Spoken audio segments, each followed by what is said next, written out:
Welcome back to my vlog. Isang maganda at mainit na umaga sa inyong lahat mula dito sa Lasak City. So nandito ako mga karag-karag sa dunya kong kapitbahay kasi nagpagawa nga sila ng Casa de Bibi de Marcos. So yan. So nakimaritis ako dito. So habang naglalabas siya mga karag-karag, makikipag-chismisan galore muna ako sa inyo sa mundo ng beauty pageant na kung saan wala muna tayong menopausal fashion distraction look dahil distraction ang health ni Kuragan. So lumaklak ako ng maraming Decolgen at Cetirizine. Kaya eto na, buhay na naman ang mga hemoglobin ko sa katawang lupa.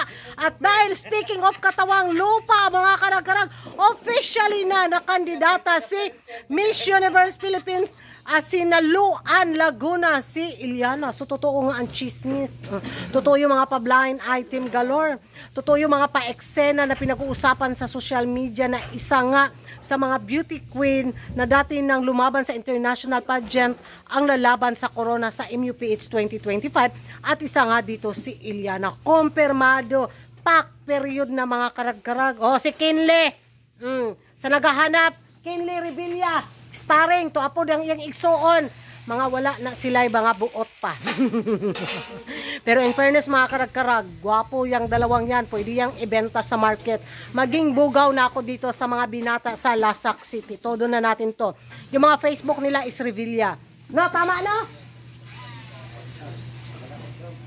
So si Kinley So yun ang mga karag-karag. At napanood ko yung mga pa-eksena nga kanina sa social media nung nung free time ko. Ayun, nakita ko nga grabing hubagan ni Day Iliana Glawas mga karag-karag. Bigaon kay Glawas si Iliana, grabe as in. Mapasanaol na lang tayo sa katawan ni Iliana ba.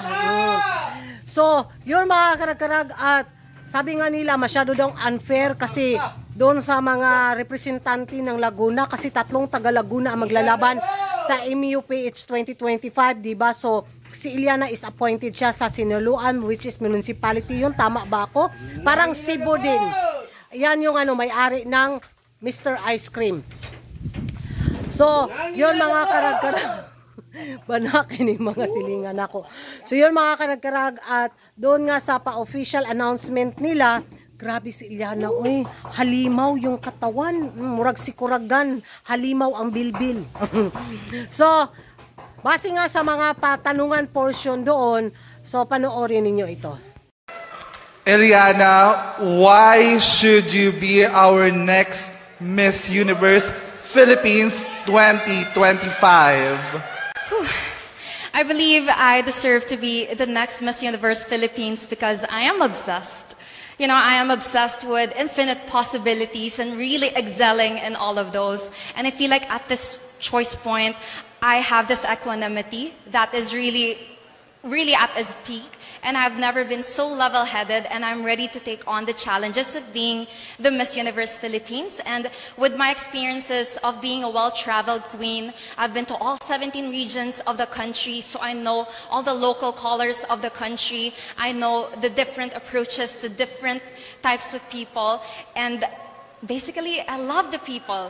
I love the people. I hope there's a better, expression that I can say now, but I love the people, and this overflowing love that I have within me is what makes me an effectual leader and an effectual spokesperson.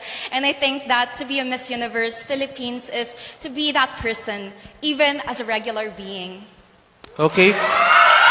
Karag-karag narinig at napanood na ninyo why you should be the next Miss Universe Philippines 2025 Nilamo na naman ni Iliana ang mikropono at wire ng megapon mga karag-karag. So, basta excited ako sa kanyang journey at sabi nga nila, paano daw pag matalo si Iliana? So, napakalaking downgrade down nito mga karag-karag mula sa Miss Earth Philippines at first runner-up sa Miss Earth, tapos maligwak ganun lang daw sa Miss Universe Philippines 2025.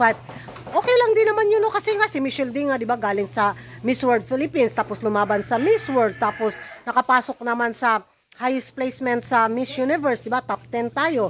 So, kung sakaling koronahan si Iliana sa Miss Universe Philippines 2025, ay dalaban-laban. At kung sakaling matipuhan man ni Mama J si Iliana mga karag-karag, ay why not kukunata? Sana wag lang masyadong obera ni Iliana ang kanyang performance bitaw at lalo na yung communication niya sa pagsagot na wag masyadong malalim, yung direct to the point ba, wala na bitaw mga mapagugol ka pa sa mga words na gagamitin.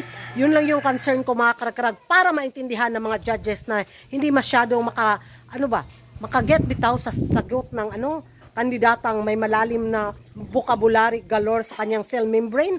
So, excited ako sa kanyang preparation at isa talaga siya sa magpapaingay ngayon sa Miss Universe Philippines 2025 at napakalaki din ang fan base ni Iliana mga karagkarag. Kaya bardagulan puksaan Israel sa Miss Universe Philippines 2025. So, yan ang mga karagkarag, ano yung magiging reaction ninyo na tama at totoo nga ang mga pa-blind eye kay mga pachika sa social media na isa si Iliana sa lalaban sa corona sa Miss Universe Philippines 2025.